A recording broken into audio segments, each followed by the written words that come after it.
Lord. Hallelujah. मैं प्रभु यीशु मसीह का धन्यवाद देती हूँ इस नई सुबह के लिए, अच्छी संगति के लिए कि प्रभु ने हमें जिंदों की ज़मीन पर जिंदा रखा, सुरक्षित रखा और अपनी स्तुति आराधना के लिए हम लोगों को यहाँ लेकर आया। हालेलुया। मैं एक वचन पढ़ूंगी, मत्ती 27 और उसका 11। जब यीशु हाकिम के सामने खड़ा था तो हाकिम ने उससे पूछा, क्या तू यहूदियों का राजा है? यीशु ने उससे कहा, तू आप ही कह रहा है। जब प्रधान याजक और पुरनियों उस पर दोष लगा रहे थे तो उसने कुछ उत्तर नहीं दिया। इस पर पिलातुस ने उससे कहा, क्या तू नहीं सुनता कि ये तेरे विरोध में कितनी गवाहियां दे रहे हैं? परंतु उसने उसको एक बात का भी उत्तर नहीं दिया, यहाँ तक कि हाकिम को बड़ा आश्चर्य हुआ। हालेलुया।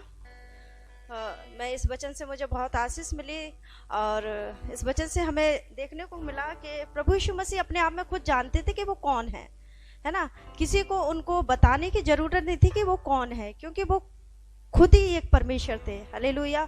हम क्या उसको परमेश्वर और प्रभु बुलाएंगे? वो तो खुद अपने आप में सारी सृष्टि के कर्ता और परमेश्वर हैं। हालेलुया।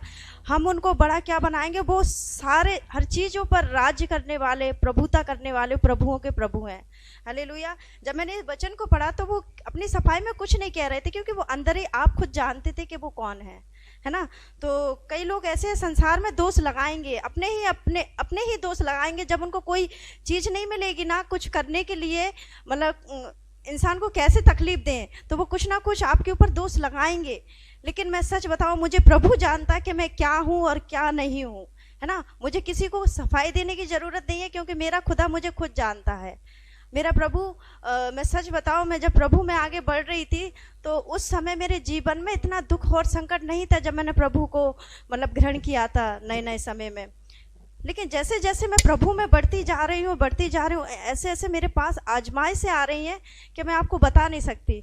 लेकिन मैं प्रभु का धन्यवाद दूंगी कि वो हमें जानता है और हमें संभालेगा। जब उसने उस चीज़ से मुझे निकाला है तो वो इस संकट से भी मुझे निकालेगा। हालेलुया। हम तो संसार में थे, पाप में थे।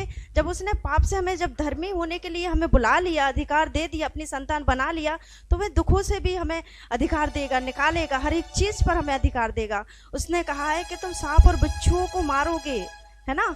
तो लोग हमें क्या सताएंगे, क्या मतलब हम पर दोष लगाएंगे? हमारा प्रभु हमें जानता है कि हम क्या हैं और हम अपने आप में खुद जानते हैं। भले ही हम दुनिया के सामने दिखा दें, बोल दें, लेकिन हम अंदर आत्मा से हम अपने आप को खुद जानते हैं कि हमारे अंदर क्या कमी है, क्या घटी है। इसलिए हमें वचन के अनुसार और प्रभु को इस वचन को फॉलो करते हुए हमें अपने जीवन में, जैसे प्रभु यीशु मसीह इस दुनिया में आए थे इंसान बनकर, उन्हें भी वही चीज़ दर्द होती थी, उनकी भी आत्मा दुखती थी, लेकिन वो किसी को बैक आंसर नहीं देते थे, है ना, और ना किसी का दिल दुखाते थे। हमेशा उन्होंने भलाई ही की।